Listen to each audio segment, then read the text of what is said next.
Gente, e domingo é o Dia dos Pais, né? E é claro que por aqui a gente presta a nossa homenagem, sim, a esses caras que, quando resolvem assumir o seu papel real oficial na vida e na educação dos filhos, não há quem segure. Eu, pelo menos, conheço vários que são assim e você aí também, né?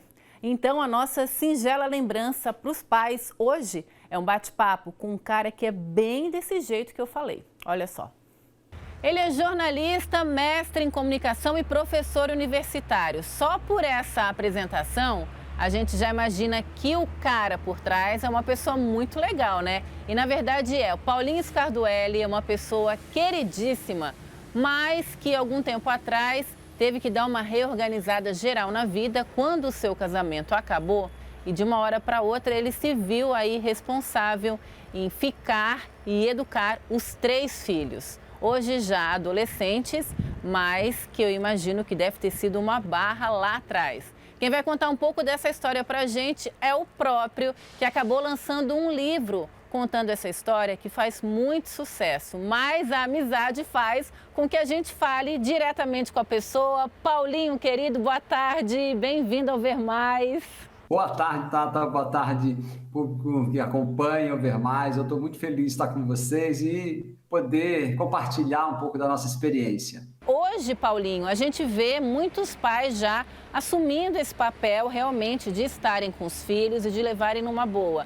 Mas contigo, há 10 anos atrás, eu imagino que não era tão comum, né? E como é que foi para ti essa situação? Naquela época das separações familiares com crianças, 7% da guarda dos filhos já ficavam com os homens. Isso estou falando de 2010. Em 2018, esse número já é de 10%. Então, essa mudança está acontecendo devagar, né? Mas ela está acontecendo de fato. Pois é, agora me conta, quando aconteceu contigo, em algum momento tu titubeou, tu ficou com medo em não dar conta ou na hora assim tu já pegou, já abraçou e vem cá, vem que o filho é meu e eu vou abraçar e vou levar isso? O primeiro momento, o momento do choque, o momento da explosão, ninguém casa pensando em se separar.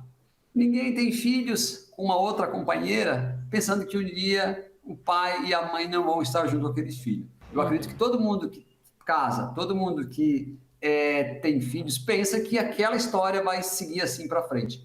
Mas tem um momento que essa história não é bem assim, né? Ela infelizmente, ela rompe como rompeu com a gente. E o primeiro momento, com certeza, é o mais difícil. Entre as dificuldades iniciais estava o fato de ter que conviver durante um período longe dos filhos, que foram viver em outra cidade com a mãe. E um tempo depois, com a vinda deles para debaixo do seu teto, eles tiveram que lidar com o desemprego, a criação de uma empresa e outros assuntos que fizeram com que a relação com os filhos, na época com 9, 7 e 5 anos, ficasse ainda mais forte. E assim eu fui levando, sabe? Levando cada vez mais grudado. A gente tem que admitir que nesse período a gente tem que viver com menos grana, né? O que você tem é o tempo, né? É o tempo para você negociar, o tempo para você fazer contrato, trabalhar. Então aquele tempo era precioso demais, então eu tinha que dedicar a eles.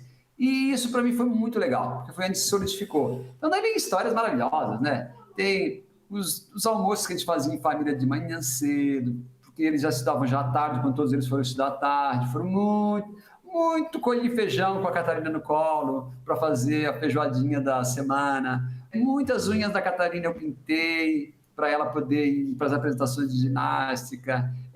Muito basquete, eu joguei com o Davi na pracinha atrás de casa. A Sara, meu Deus, a Sara foi um parceirona para muita coisa. Os relatos das descobertas, aventuras e desafios vividos em família viraram textos que iam sendo compartilhados na internet e serviram como motivação para que ele escrevesse o livro. Quando eu sentia que tinha uma história legal para contar, eu contava, e realmente havia um movimento, né? Havia, por parte das pessoas, uma identificação, gostavam de ver aquilo. Esses primeiros textos, eles foram me chamando a atenção, os primeiros lá em 2010, 2011, que é quando chega 2012 que eu vou fazer o primeiro grande post sobre isso, que é o que dá o maior impacto naquela época, que é quando eu faço eu vou mergulhar. Eu lembro que acho que era o dia das crianças, eles foram passar o dia deles com a mãe, aquele fim de semana todo, e eu fiquei sexta, sábado, domingo trabalhando em cima da concepção dessa ideia do pai com os filhos. Como é que é isso no Brasil? Como é que é isso no mundo? Os pais estão criando os filhos, não estão? É uma história minha?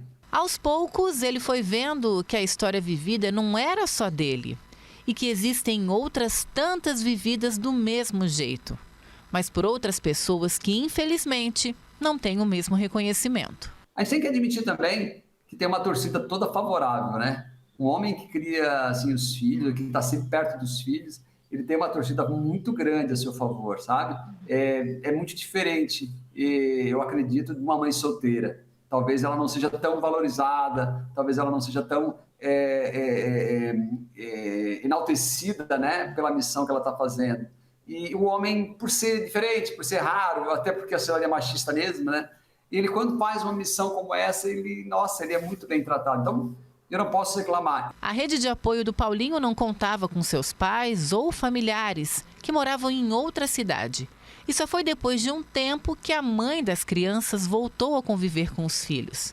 Independente disso, ele fez questão de estar sempre presente. A gente construiu nesse período de... Bom, desde que nasceram, né? Eu não faço muita diferença do período que eu era casado, né? Do período que eu fiquei cuidando deles.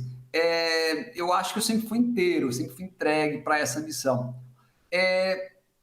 Isso fez com que a gente fosse maturando, fosse construindo uma relação, assim, que eu diria muito especial. E aí o título do livro, Mais Aprendi Que Ensinei, tem tudo a ver. Cada vez mais eu vejo que tem tudo a ver com aquilo que realmente está acontecendo de fato. A gente sempre dialogou aqui em casa, sempre teve essa característica, né?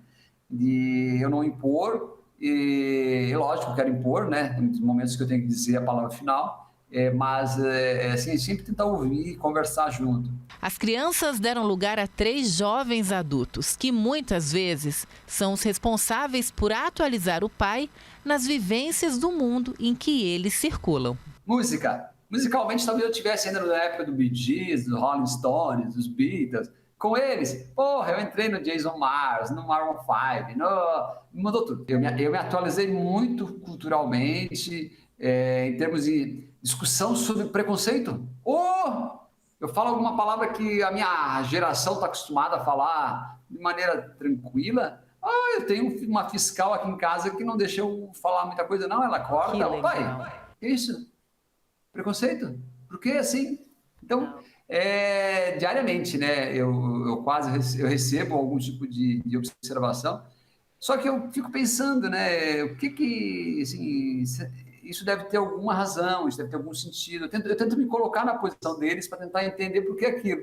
E aí eu consigo assimilar um pouco mais e eu consigo evoluir, eu acho. Então é nesse sentido que o livro Mais Aprendi Que Ensinei é uma oportunidade que os filhos nos dão, né? O livro do Paulinho foi lançado em novembro do ano passado no Brasil, Portugal, Angola e Cabo Verde. Ele afirma que não quer que o livro seja um guia com dicas práticas para pessoas em situação como a que ele viveu. O livro é apenas uma história de amor entre 4 pessoas que estão descobrindo o mundo juntas. E como pai, é claro que ele é sim um pouco coruja. Então, se as pessoas estão elogiando o teu filho, indiretamente eles estão elogiando a educação que eles tiveram, estão elogiando o teu trabalho, né? Então isso me deixa muito feliz. E a gente não pensa muito, Tata, mas na verdade, desde que eles nascem, a gente faz um trabalho enorme para quê? Primeiro, dá os primeiros banhos, põe para dormir, faz chantala para tirar cólica, faz um monte de movimento neles, ensina a caminhar, ensina a escrever, ensina a pintar, ensina a desenhar, ensina a representar, ensina a dançar, andar de bicicleta. A gente devagarinho, a gente vai ensinando eles a ter autonomia. Por quê? Vai chegar uma hora que eles vão voar. Então, eu penso que ainda não chegou essa hora, mas assim, daqui a pouco eu vou começar a ter as separações, né?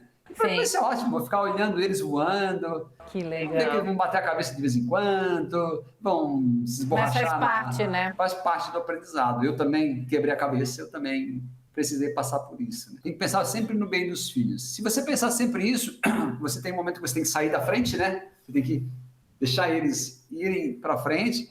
E se você pensar sempre assim, você nunca vai se arrepender, sabe? Eu não me arrependo.